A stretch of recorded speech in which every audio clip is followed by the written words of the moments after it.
Generalmente se ocupan proyecciones de 6, 8, 10 años. Nosotros vamos a usar una más acotada solamente a 3 periodos.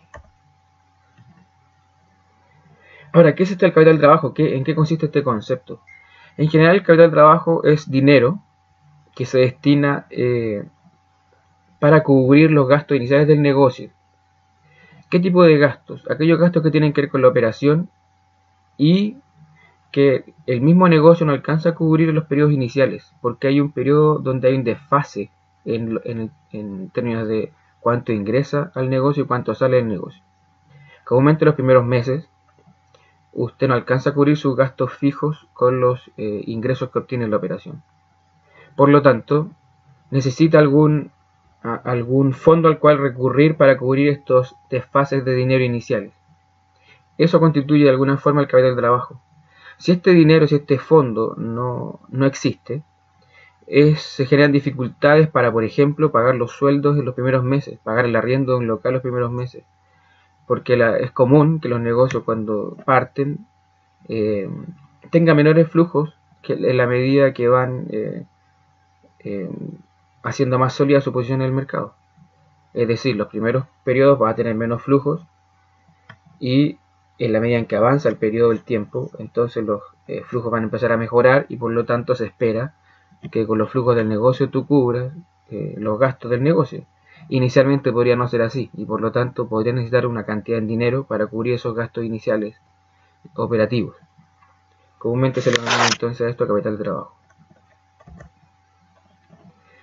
Ahora, lo que se muestra en esta diapositiva es una estructura común para un flujo de caja, donde están los ingresos menos los egresos, menos algunos gastos que no son desembolsables, por ejemplo, una depreciación de un activo fijo.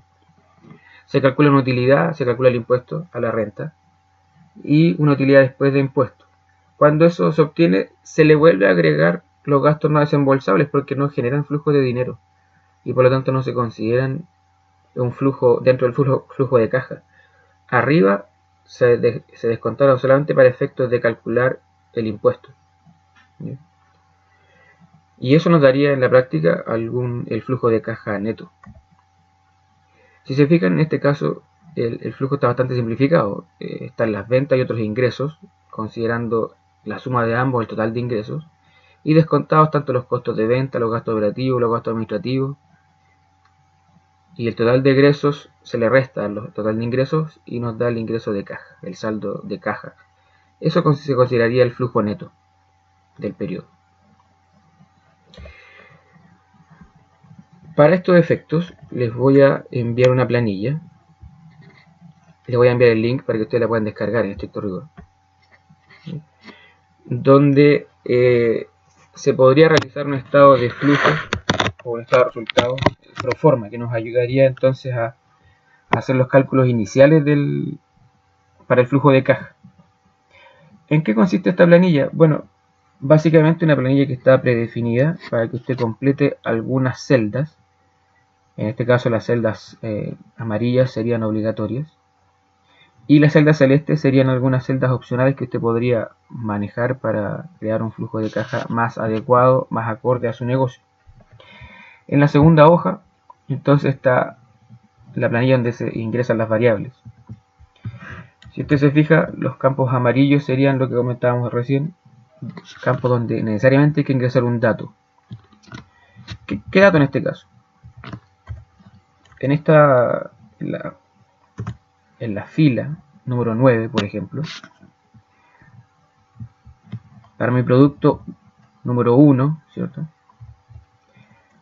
Se ingresa el dato que les pedí calcular al inicio de esta etapa, que es la demanda proyectada, es decir, cuántas unidades voy a vender, en este caso en enero, febrero, marzo, abril, mayo, junio, julio, hasta diciembre.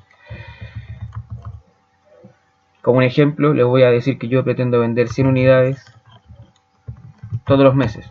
Muy raro, pero solamente para dar un ejemplo. Esto implicaría que en el año voy a vender 1200 unidades. Ahora, la tasa de crecimiento del año 1, hay que establecer una tasa de crecimiento. ¿Cuánto pretendo crecer durante el año, el año 2 y el año 3? bajo el supuesto de que esta proyección está a 3 años.